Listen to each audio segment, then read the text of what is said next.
Welcome, everybody. Thank you for joining us for today's conversation. I'm super excited to talk with everyone about pathway navigation and advising, but especially our two esteemed panelists. Jason Callahan is the Assistant Secretary of Student Pathways at the Indiana Department of Education. And Angela Marshall is the Director of Expansion and Development at the Ayers Foundation in Tennessee.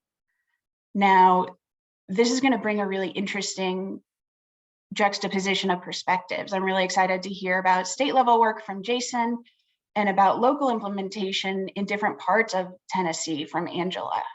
But before we get started, I want to introduce myself. I'm Melissa Canny. I'm one of the policy directors on the Pathways team at Excel in Ed. And just in terms of housekeeping, feel free to add questions to the chat or Q&A, and we will have some time at the very end to answer some of your questions as well. So without any further ado, let's get started. So what is Pathways Matter? Before we even get to pathway navigation and advising, a couple of years ago, we launched Pathways Matter, our framework of 20 policies to have states address education and workforce challenges, and to provide a common language for states to start to think about how to prioritize that work. And we've seen states start taking big and bold steps across all of their pathways, but it's not always comprehensive. It's usually one or two areas which are great kind of incremental improvements. But our work at Excel in Ed focuses on this state level policy. And even when we have what we think are the best policies out there, they don't really matter unless they're implemented well. And learners can connect to those policies and really leverage those opportunities throughout their journeys. And that is where pathway navigation and advising kind of enters the picture. So what is pathway navigation and advising? We have a new page on pathwaysmatter.org. I hope you all will go and look at it. That focuses on this super important connection for learners. Pathway navigation is one of those things that's hard to define, but you know it when you see it. It helps learners understand their post-secondary and career options and achieve their goals. And it is also the bridge that connects learners to the right opportunities and resources at the right time.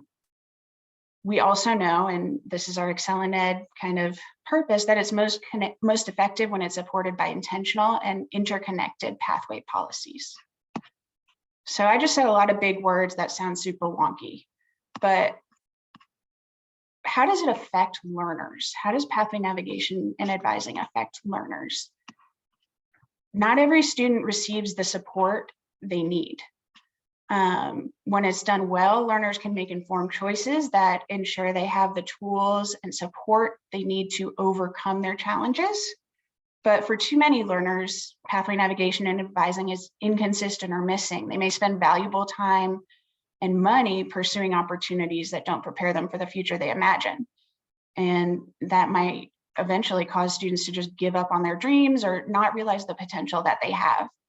So one of my favorite parts of our new resource on pathway navigation and advising is a story that outlines two learners' journeys. They start at the same place with a goal of becoming a nurse, and you see how pathway navigation and advising throughout their journeys sort of helps to make or break their dreams.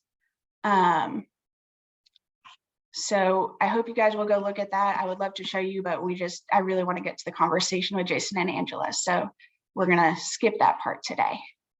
But let's talk a little bit about what we know about pathway navigation and advising. The short answer is not that much. While we know individual programs might have data on participation and outcomes, they don't always reflect a learner's entire journey from K-12 to post-secondary to career, the specific role that pathway navigation and advising plays in that learner's journey. So at scale, there's really not that much information about the access students have to pathway navigation and advising, the quality, or the outcomes. States have set pretty big and bold post-secondary attainment goals lately, because they know that most of the jobs in today's economy require some kind of credential or degree beyond high school. But we've seen post-secondary going rates drop substantially, especially since COVID, but starting even before then. And post-secondary persistence and completion rates not being really where we want them to be for all learners, and especially for some specific groups of learners. These broader trends about college going and post-secondary persistence may indicate and suggest that there are leaks in our students' pathways, and suggest an opportunity for pathway navigation and advising to play an important role in these strategies, and how states can think about addressing those challenges and frankly other challenges that we don't have data to really understand. In addition to kind of those broader trends, we see some structural challenges related to the capacity and alignment of pathway navigation and advising across systems. There are relatively few roles within our schools and institutions that are partially or fully dedicated to pathway navigation and advising. We love our school counselors and they do such important work, but we also know that they're incredibly overstretched between high caseloads, increasing demands for services, and all of their other duties as assigned. We also don't see very clear handoffs or coordination when students transition from K-12 to post-secondary systems. And even within post-secondary institutions, there can be pretty big disconnects between academic advising structures and the institution's career development staff. Beyond these hard numbers and structural challenges, students and families often tell us that there are opportunities to improve pathway navigation and advising. Our Pathways Matter family research that we did a couple of years ago asked parents and young adults what they believe and want to know about pathways. Their responses were really telling. The biggest takeaway for me is that there's a confidence gap. Students and young adults and parents all agree that there are really clear priorities in terms of career goals and outcomes. They all want to find a career that makes them happy. There were really high scores in terms of financial independence, finding a job after college and earning a wage.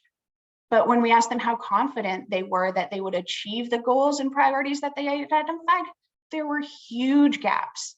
And those gaps were much larger for young adults than for parents, which tells us that K-12 and post-secondary experiences might not be meeting the expectations and needs of our students. They also expressed gaps in awareness and access to various pathway experiences, and highlighted perceptions that some experiences were only available to some students, but not to all students. We asked them about the information that they get about pathway experiences, and the way that they talked about it and kind of responded to the question showed pretty big disconnects about the types of experiences that they received and the frequency with which they received information about those experiences, rather than kind of more comprehensive information that was specific to a broader pathway. A third of respondents didn't receive any information about pathways at all, and another third reported receiving kind of general information like a course catalog. The biggest takeaway in terms of information was that they wanted to have more information about the quality of the experiences that were available to them and the outcomes. So the last thing we did was ask students who they trust when they come to making decisions and navigating their pathways.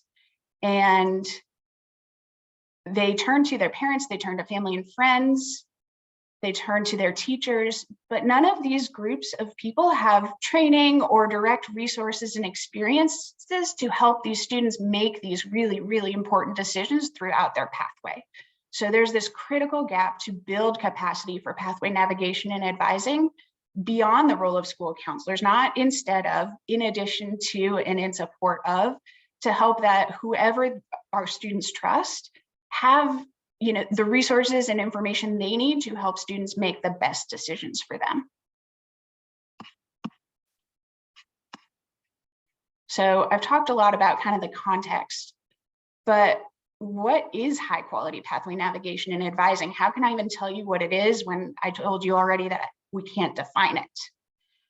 It's inherently personal and individual to each student. And that's kind of one of the things that makes it really hard to define. But even though every learner will ask different questions and might benefit from different experiences and strategies, we have listed and put a stake in the ground around 5 key elements of high quality pathway navigation and advising that should consistently be built through each learner's experience. The first one is information. Can learners understand what their options are and what each option would mean for their future? Do they have the information about job prospects, demand, wages? What about the quality of the different educational options and what happens to students who complete those options? Do they have the opportunity to explore different careers and engage, get hands-on real-world experiences? Do they know who they can turn to get the support that they need as they make these decisions, or if they encounter challenges or barriers either within or outside of their pathway? Do they know what they need to do to meet their goals? Do they have a plan in place and make adjustments along the way?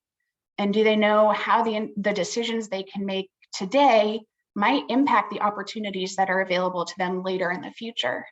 And do they have the opportunity to start building professional networks, social capital related to their interests? Do they know how to access the strengths and resources of their communities?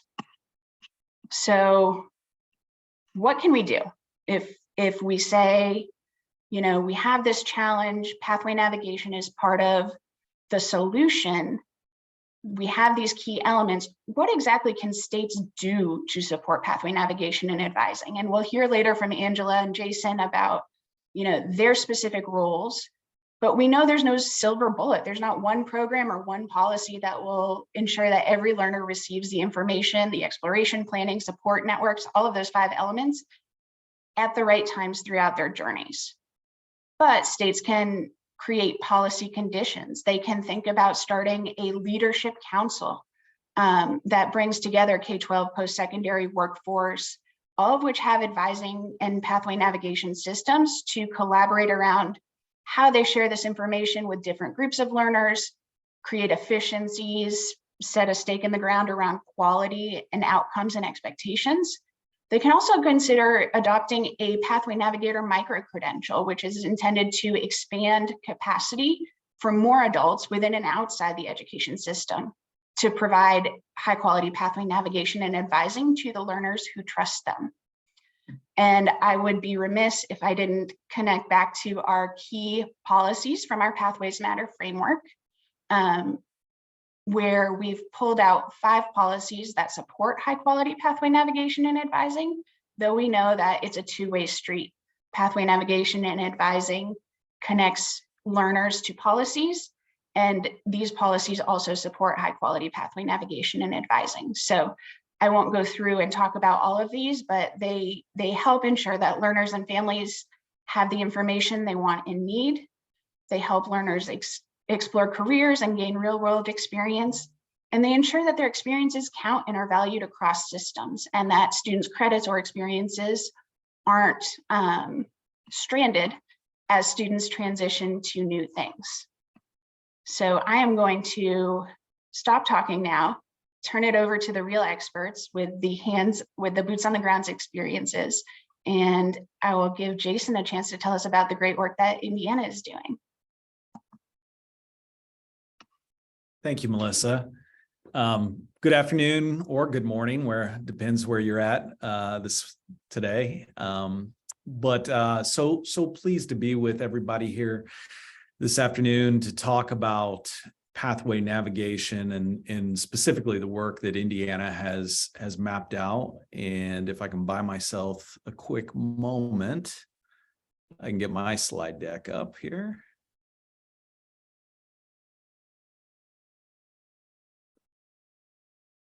Okay.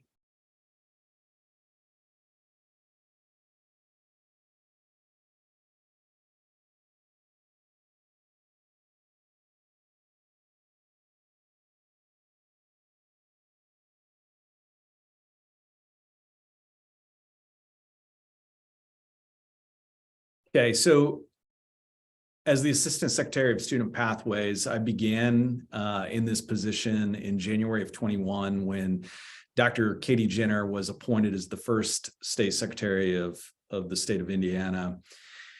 And that's one of the key things I want to point out is the alignment, and we'll talk about that throughout this presentation, but an alignment of state agencies and resources to ensure the fidelity of this work.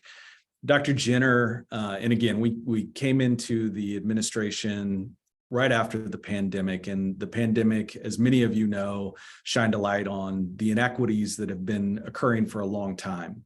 But we continue to see in Indiana, just as Melissa pointed out, in the rest of the country, that college going rates are dropping.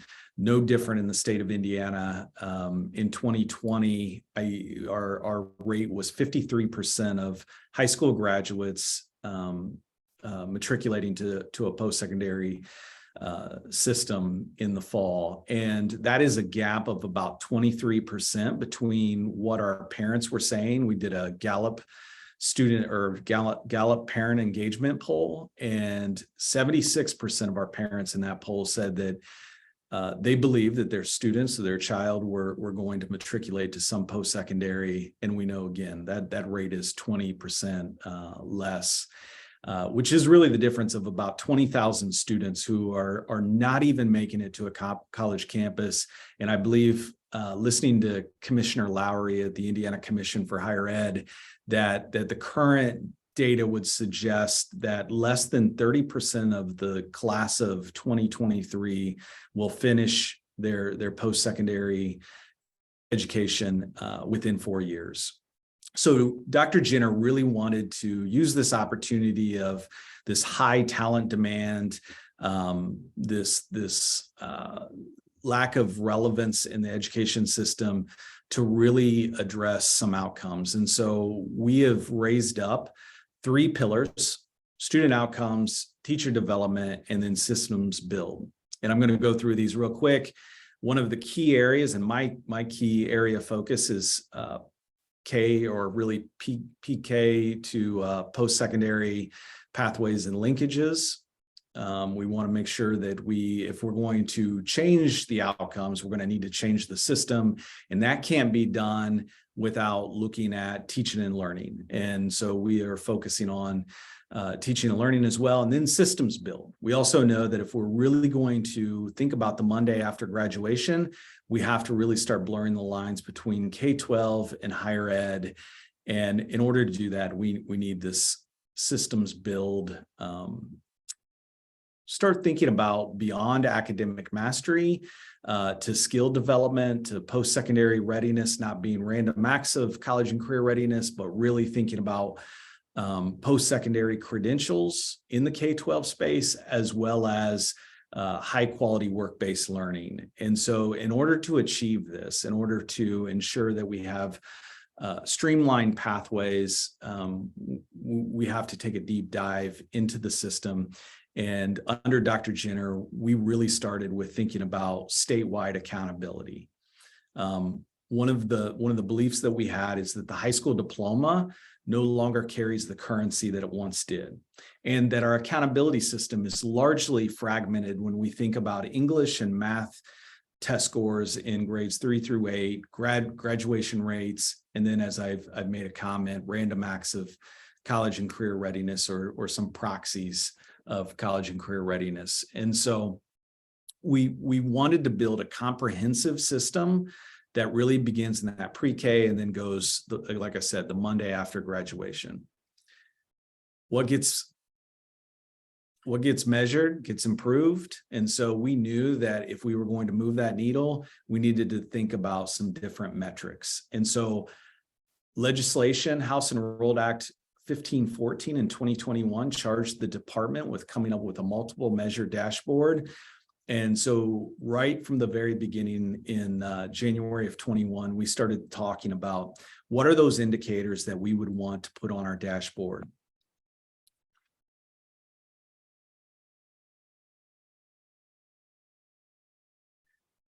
And as we were thinking about what indicators would go on that dashboard, we wanted to make sure that we didn't just do random acts of indicators, that those indicators had some principles to follow and some North Stars that we were looking to achieve. And so these are really the guiding principles of the Indiana GPS dashboard. We really wanted to focus on the learner. And again, that's a big part of this conversation. When we look at pathway navigation, we know it's about this personalized journey. One of my colleagues at the Indiana Department of Education said something very early on, and he said, if a learner is on a pathway and they don't know they're on a pathway, are they really on a pathway?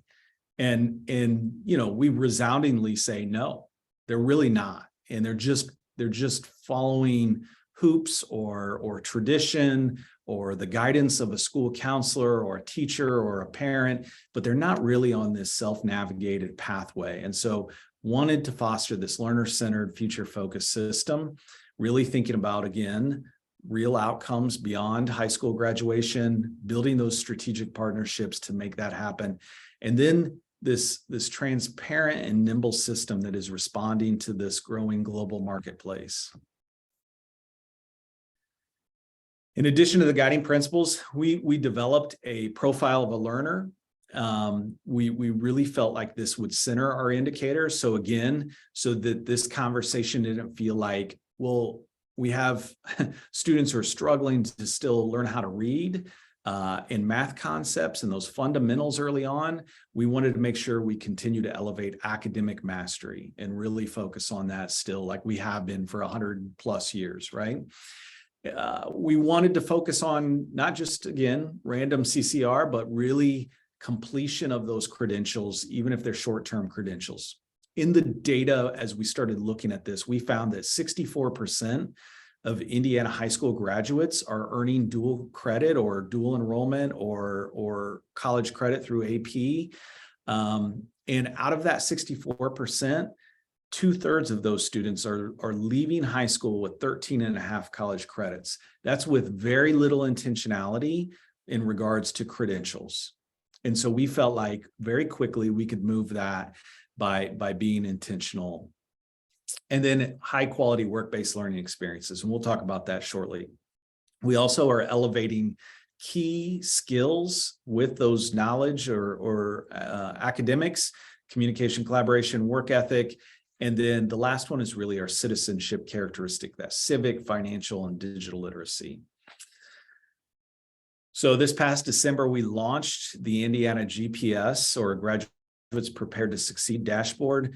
And it was built around this profile of a graduate. We have 17 indicators on it, everything from kindergarten readiness to post-secondary outcomes of sustained employment and median wage income. We knew, again, part of a quality dashboard is that it could tell a story to the novice. Again, we designed this dashboard for a lot of different stakeholders, but certainly wanted a dashboard that our parents could go to, non-education people, and look at it, and within 10 seconds have some notion of what's going well or where are the challenges. And so in order to do this, we felt like, and we wanted to keep it all in one dashboard and not have parents or the stakeholders to go to multiple places.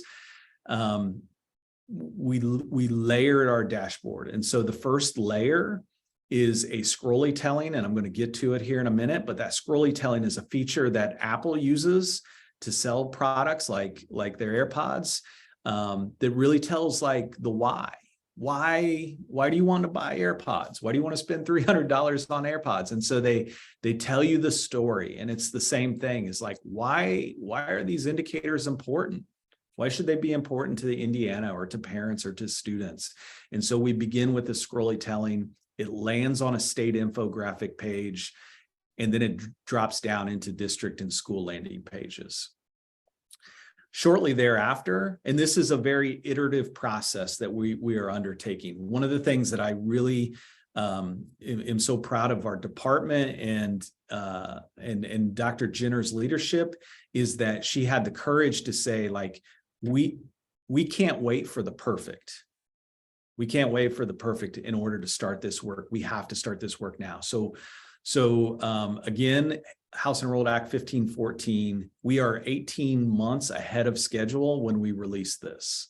And so we see it as an iterative process. We started off with, again, this functionality. In January, we have a drill down where it's a layer deeper of student population data, some deeper longitudinal data, and we'll get to that here in a minute. And so if this works, like I hope it is. Maybe not. Here we are. Okay, so we have this, again, the scrolly telling feature. You look at, we designed the logo, the path. Again, the path is leading to the sunrise. And as we tell our GPS story, our education story, you will see the sunrise. So again, founded in these 5 characteristics. I would also mention, and I was going to talk about it here in a little bit,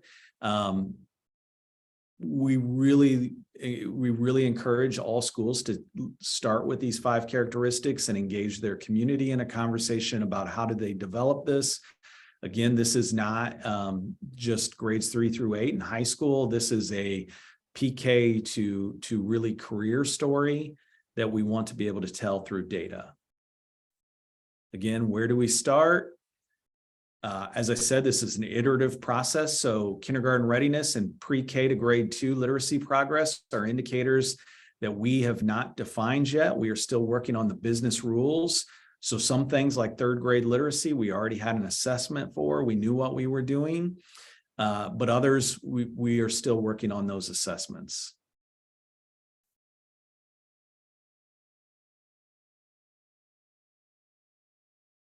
So again, we tell the why, tell where we're at, right? Emphasize, again, through some graphics, why this is important.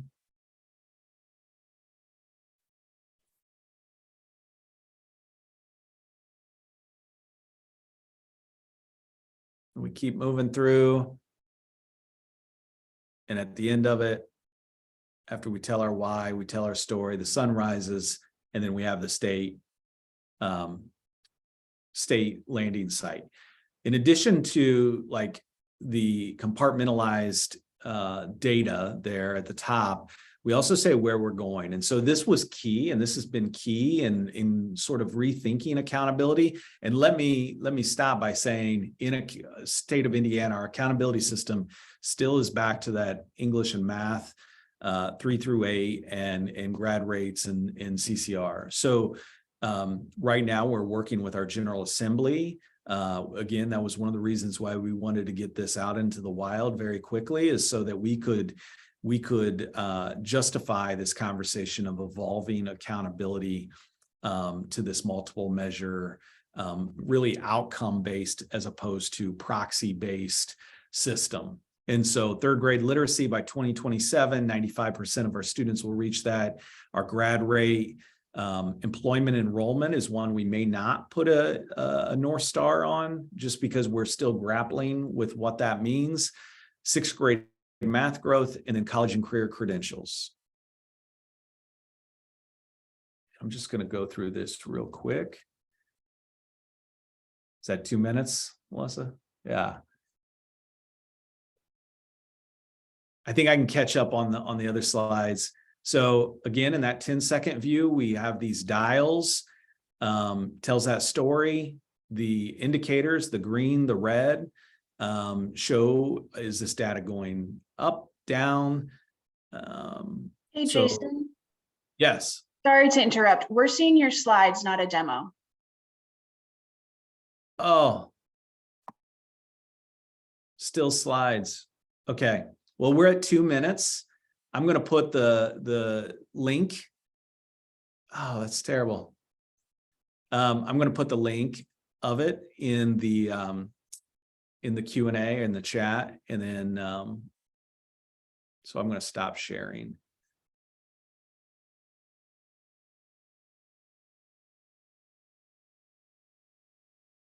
Are you still seeing slides?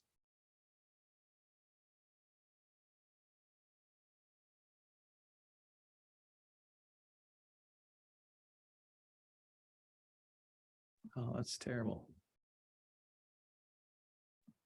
We all get to go jump in later. I love playing around in there. Okay. Am I sharing again? Okay, just real quickly, I'll go to, again, this summer, we are going to launch an authenticated student level data. So this will be only available to school, but this will be at that student level so that they can start really auditing their data and thinking about their data. Those conversations have been really powerful as we, again, expanded the metrics. And then we're also working on these aspirational indicators. And I would say in our college and career credential indicators, we began with a very small number of stackable, transferable credentials that are issued by higher ed. We have yet to put in some of the industry based credentials, just because we want to make sure that as a state, we're defining what is currency, what is value, so we don't unintentionally place some credentials in there that may not really have value to the learner, going back to that learner principle. And then we're continuing to engage. So we launched this dashboard, and then alongside we used our state set aside COVID relief dollars, or ESSER dollars, to lift up some tactics, we call them tactics, that will help change the field. So in all of these tactics, and I go back to some of those principles of pathway navigation and advising, we have communities of practice, we're building networks. We are bringing along some consultants to study the work in the field. I would also say one of the guiding principles that if we're really going to move the needle and really change how we're serving families and children, it has to be done at the local level. So we launched these and really have fostered with some guiding principles the work to change these systems.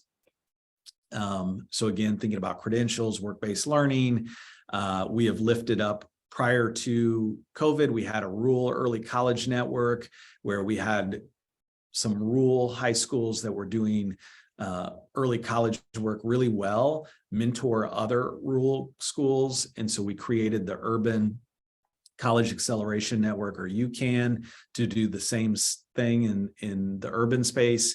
And then how do we embed and evaluate and place currency on employability skills, thinking about micro credentials.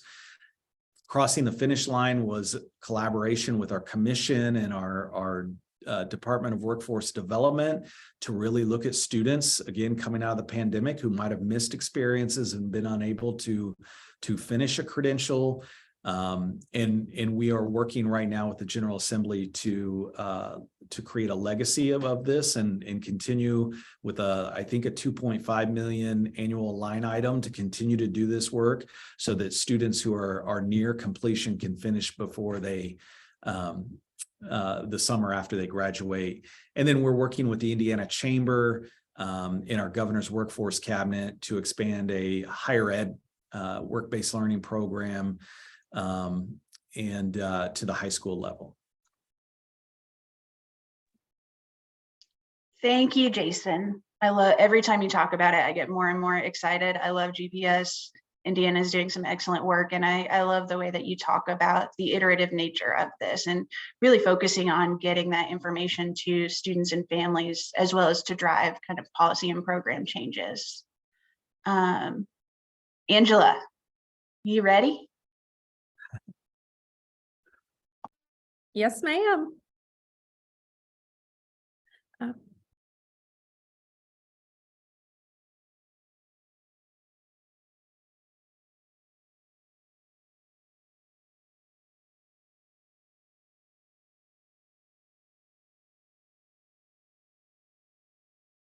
Well, thank you all for having me. My name is Angela Marshall. I am the Senior Director of Expansion and Development for the AIRS Foundation. And I'm just going to talk to y'all this afternoon, a little bit about our work and what we have been doing in Tennessee. The AIRS Foundation Scholars Program is a college access organization, and it was founded by Mr. Jim Ayers and Miss Janet Ayers as a way to give back to Mr. Ayers' home community in Decatur County, Tennessee. It started in Decatur County, but then really it didn't take long to realize that what we were doing was going to be beneficial for students across the state so that they could also benefit from the program. We serve primarily low-income, first-generation rural students. Ayers Foundation Trust is a designated partnering organization for Tennessee Promise also, which guides students across the state through that transition from high school to their chosen secondary or post-secondary institution, or even military option. So in 2021, we were fortunate to be able to partner with the state and the new Governor's Rural Education Foundation to scale the Ayers Foundation Scholars Program model into even more priority communities across the state. We have been fortunate to partner with the Governor Lee's office in a shared vision around post-secondary opportunity for rural students, particularly in distressed and at-risk communities in Tennessee. And then through this partnership, we were able to expand to 12 counties in 2021. And we plan to continue that expansion in the years to come in that partnership with the governor's office.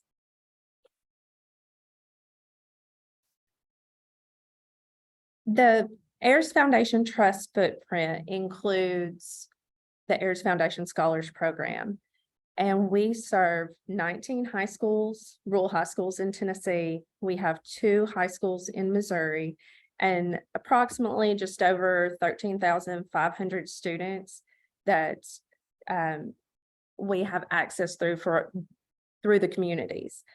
Our model provides a one-on-one advising for students and parents in the areas of college selection, application, career development, and financial aid. The foundation places highly trained full-time college access counselors in every high school we serve. 100% of the students have access to our program. There is no application or GPA or ACT requirement. We are there for every single student. Our counselors start working with students and their families in the 8th grade and support them through their post-secondary completion. The AIRS counselors really fit into the school's broader pathway navigation and advising strategy by meeting with every student in their assigned high schools to help each student reach his or her highest level of desired education. The counselors are charged with helping them to create individualized plans and develop the skills needed to reach their goals. Our counselors are barrier removers. They're involved with until the completion of that post-secondary credential, whether that be a diploma or degree, whatever their goal is, we're there to help them achieve it. We deal with food insecurities, homelessness, mental health emergencies, academic issues, financial aid appeals, the list really goes on and on. But one of the keys to our success has been that public-private partnership where counselors are working collaboratively with the districts and 100% accountable to the AIRS Scholars Program, and it allows us to stay true to our model because we know that it works, and it also helps that the partnering districts and we're partnering with the state. So for instance, in partnering with the state, we are one of 2 Tennessee Promise partnering organizations offering mentorship and advising towards post-secondary opportunities. So Tennessee Promise is a last dollar scholarship program available to Tennessee's high school graduates to attend 2 years post-secondary education. This has really been seen as an opportunity for our students. It didn't really change our model in any way. Tennessee Promise, it didn't change our focus. What it did was allow us one more tool to use when counseling our students and just encouraging them to expand their educational aspirations beyond high school. The face-to-face contact that our counselors already have with students really blends well with the mentorship model set through Tennessee Promise, and it helps us to complete the task as they develop to maintain eligibility, because our methods and our persistent connections with students and families allows us to transition easily. So we define success by helping each and every student individually reach their goals, whether that's an apprenticeship, military, or enrolling in a post-secondary institution. Our most recent college going rate for the class of 2022 is 78%, well above the state and national average. However, our goal is always going to be 100%. We want all of our students seeking and obtaining post-secondary degrees or credentials, because we really feel like education is the way to provide each of those students with opportunities to create lifestyles that they want to live. And so that's what we're really there for. But our standard of excellence, we take a lot of pride in it. It's very important to us. And our mission dictates that we really strive for every single student.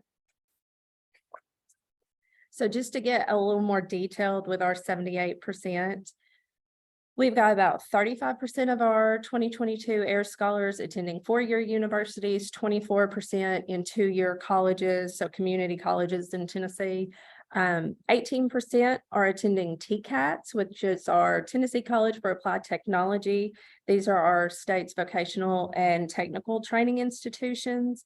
And then we have about 1% that enroll in the military.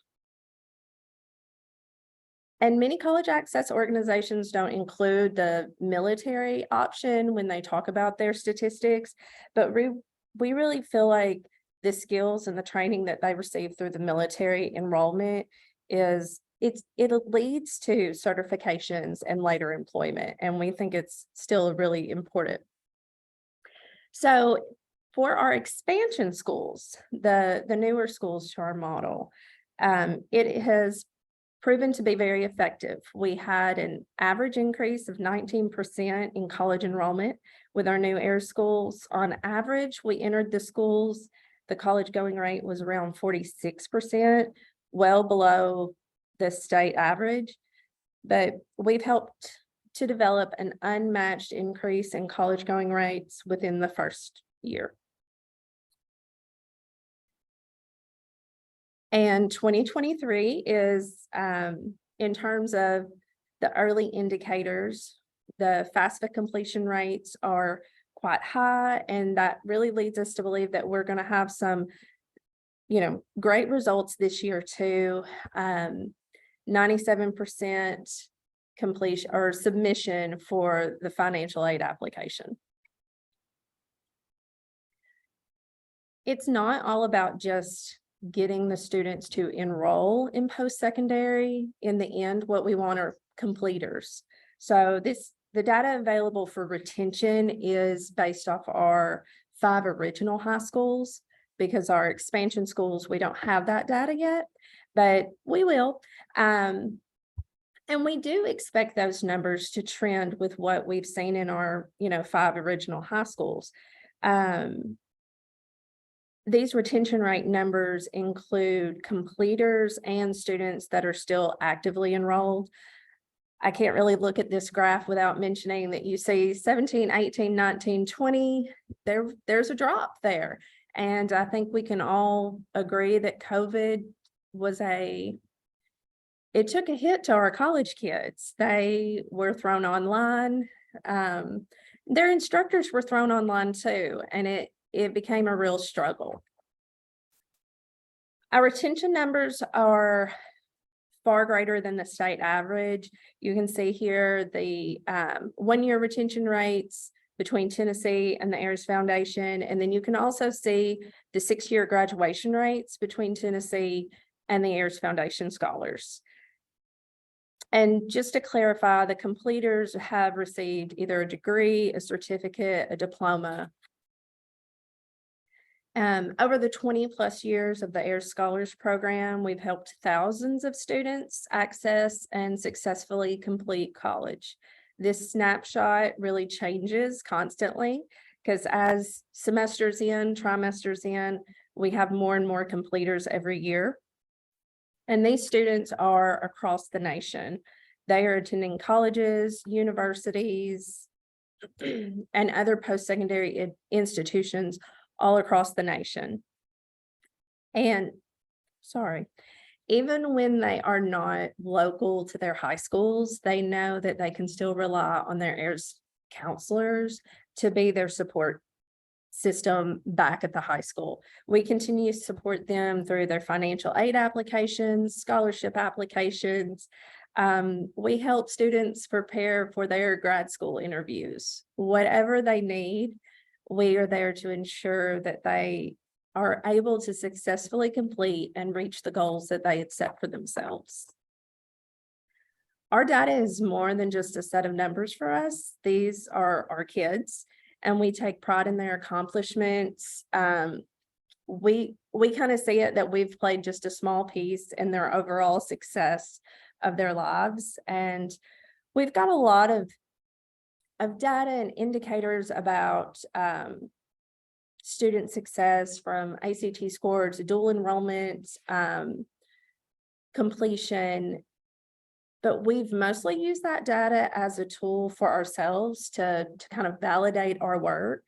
In recent, I guess, conversations, months, we've really been exploring more the economic development portion of that, and how another arm to our work could be the ability to marry the rich data between what we know about our students, what they're majoring in, where they're going, where they're completing, and then the workforce needs of the communities that we serve. So it's very new. The strategic plan isn't fully realized or developed. It's definitely in its infancy, but I believe that this is the work that could really be revolutionary to the pathway to navigation and advising for the future, how we help the kids in the end. Yeah, thank you.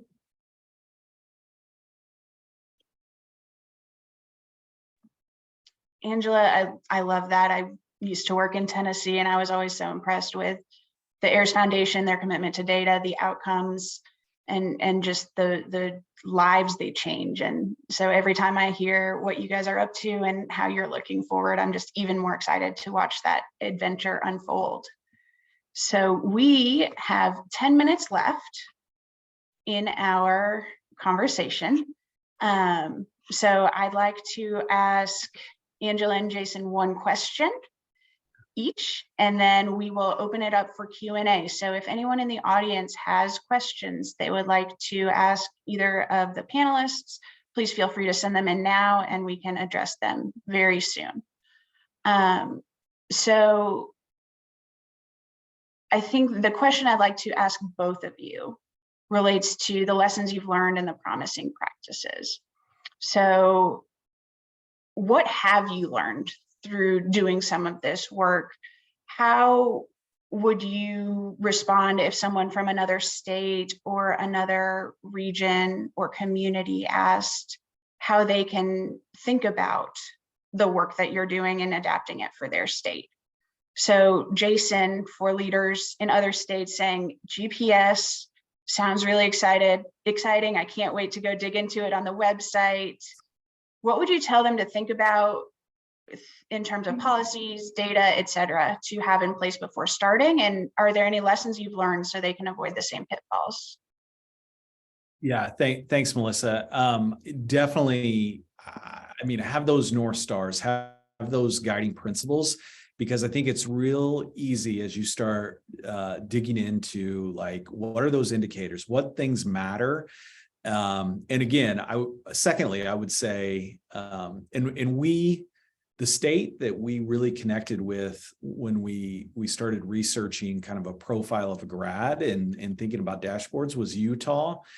And one of the things that Utah did a lot of great things right with theirs, but one of the things that we really liked was the engagement with the field. And so we wanted to replicate that. So as you engage with the field, it is so important to go back and say, if teachers associations or we heard, how about class size? How about teacher salaries? Like, there are a lot of different data points that could be there, but we went back and said, nope, this is learner centered. We really want this to be about children and learning and not necessarily about the adult aspects of education. And so we may look at those other dashboards, but really wanted to focus. So have those North Stars. I would engage with all stakeholders. We did this, we recorded it, and made slow tweaks throughout the process. And then the other key thing from a state level is having alignment. And so I mentioned at the beginning that our administration was the first appointed Secretary of Education in the state of Indiana.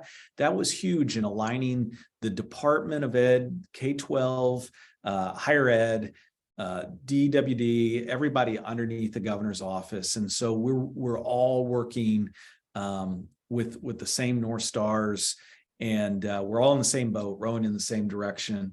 And then data systems, I think that is key as well. So I didn't mention this, but if anybody wants to talk a little bit more about this, Indiana has something called the Management Performance Hub, and they collect all this data. And I believe Alaska, Washington State, and Indiana have the kind of the longest tail of data that goes out, and all that data is collected in MPH. Now, we had to create some business rules and agreements and throughout this process, but we've really tried that fidelity of data so that when we're talking about grad rates and some other agencies talking about grad rates, or we're talking about credentials of value and somebody else's, it's all the same language. And really, that's the final thing. If I could do this differently, I think we didn't really publish those business rules on the front end. And also we published the data, and we did it in a novel way that had never been done before. We used where students were in attendance the most. So when they looked at their test scores, those students may not have even tested in their district, but they were in their district the longest. So they may have been in their district for 90 days, went somewhere else, took a test, and then maybe came back. Well, that test historically would have followed to that school they took that. We captured that where the student was there the longest. And so just really getting that message out of what this data is and what it isn't could have helped a lot of different conversations. I think that's super helpful. Angela, I keep going back to that 19% of students in your brand new expansion counties. And I think everyone on the call is like, how do you increase your college going rate by 19% in 1 year? Can you talk a little bit about what magic and sorcery and elbow grease and blood, sweat, and tears went into that, and what that looks like, and whether there are any changes in terms of culture, advising, et cetera, that might provide insights for states and districts and partners around the country? So remember that our communities that we serve are rural, first generation. The increase comes from the conversation that explains you can do it. You can afford it. It is possible. And it's crazy to think that for years and years, the kids didn't think that, or they weren't told that. But y'all spoke earlier to school counselors and the things they're already overwhelmed with. They don't have the time to sit down and spark the interest and have the conversations as much as they want to, because they do want to. It's just a lack of time. There's not enough hours in the day. So when the Ayers Foundation comes in and we start talking about the opportunities, families and students, they begin to listen. And You know, obviously not every kid believes it and not every kid will take us up on it. But we really, some of the things that excite us is when a kid that didn't go 2 years ago comes back and says, okay, I went and I worked and I did this and life happened, but I'm ready to go to school now. Can you still help me? Absolutely. Yes, we can. That's why we're here. So, and it does create that culture. The kids know where to come back to. The families know where to come back to. We can sit down and talk to a student about a financial aid application, and sometimes by the end of the conversation, you've got the parents saying, okay, well, you know, I think I want to do one too. Absolutely, let's do it. Let's see, you know, it's just about changing the conversation, and it's one student at a time, one family at a time. And we just, you know, it is amazing results and we are proud of them. So did I answer all your questions? I'm sorry. Yes, there were about 8 in there, but I think that was super helpful. And it actually gets to the first question that I'm seeing in the Q&A, which is, how do you think about achieving and I'm guessing balancing the 2 goals of transparency and flexibility when it comes to career advising? Transparency in what it takes to enter and succeed in different paths, as well as the flexibility to switch paths if the one selected isn't working. So Angela, you kind of already talked about how your team is always there for the students that they serve, but I'm curious, Jason, what you think about how you balance that at a statewide level. Yeah, I think it's it's a great question. One of the things is, really thinking about going upstream. And oftentimes we start these conversations in high school. And I think slowly states and communities are saying, really we should be looking at middle school. But I just left a World of Work Summit in San Diego, California at Cajon Valley. I really want to give a shout out to Cajon Valley. They probably do this better than anybody, and they start building occupational identity as early as kindergarten with students. I think even pre-K, based on students' strengths, interests, and values. And again, making sure that it's part of the academics. So they link SOC codes, occupational codes, with Lexile scores, so that as the teacher is having conversations in parent-teacher conferences, they can link those Lexiles with where students, are aspiring to see their best possible future self. So one thing is, I do think we go upstream and start this conversation. Indiana is working on, I think we'll end up, the hope is that in House Bill 1002, the department will be directed to create the framework.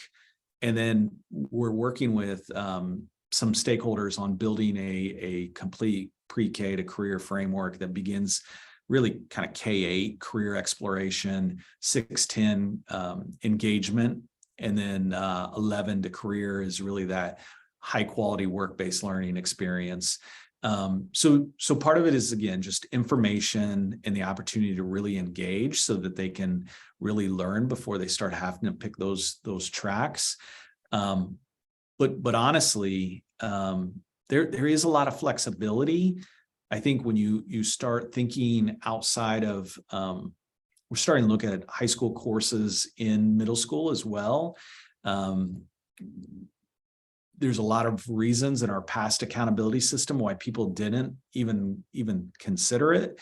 But when you do that, when you start offering algebra and some high school coursework in 7th and 8th grade, it really creates a lot of flexibility in a junior, senior year for some of these opportunities. And so we really believe that this career connected pathways will allow for flexibility because they're stackable, transferable credentials, as well as skills that are transferable across career fields. I love that. And I have a million more questions for both of you, but we are at time, and I want to respect that for you guys, for all of our participants, and thank you both so much for sharing the great work that you're doing, for helping to inspire some deep thinking for me and for the people who were able to join us today. And thank you everybody who joined in. Please let us know if you have any questions about pathway navigation and advising. We will be sending out a follow-up email with the resources that we talked about today. And I hope everybody has a great Tuesday. Thank you guys. Melissa, can we send our contact information too, or send that out? I would. Yeah, we absolutely can. If you guys are comfortable with that, we'll include it. Yeah, Definitely. that'll be fun. Great. Thanks, Thanks, Melissa. everyone. Thanks, Angela. Thanks.